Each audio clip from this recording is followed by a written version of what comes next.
واتل عليهم نبأ ابني آدم بالحق إذ قربا قربانا فتقبل من أحدهما ولم يتقبل من الآخر قال لأقتلنك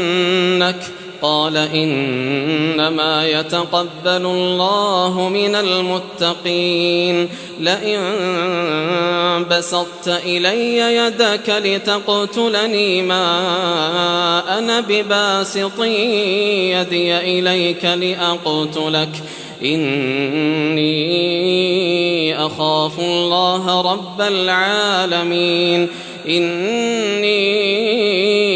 أريد أن تبوء بإثمي وإثمك فتكون من أصحاب النار وذلك جزاء الظالمين فطوعت له نفسه قتل أخيه فقتله فأصبح من الخاسرين فبعث الله غرابا يبحث في الأرض ليريه كيف يواري سوءة أخيه قال يا ويلتى أعجزت أن أكون مثل هذا الغراب فأواري سوءة أخي فأصبح من النادمين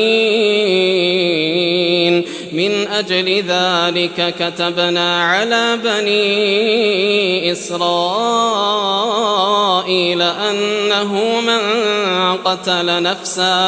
أنه من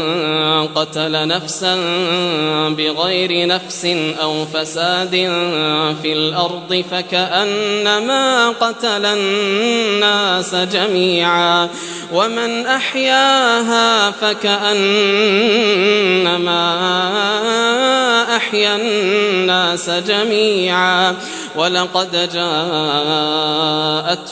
رسلنا بالبينات ثم إن كثيرا منهم بعد ذلك في الأرض لمسرفون إنما جزاء الذين يحاربون الله ورسوله ويسعون في الأرض فسادا أن يقتلوا أو يصلبوا أو تقطع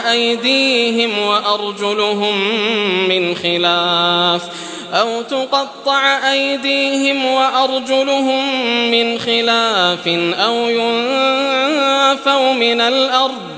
ذلك لهم خزي في الدنيا ولهم في الآخرة عذاب عظيم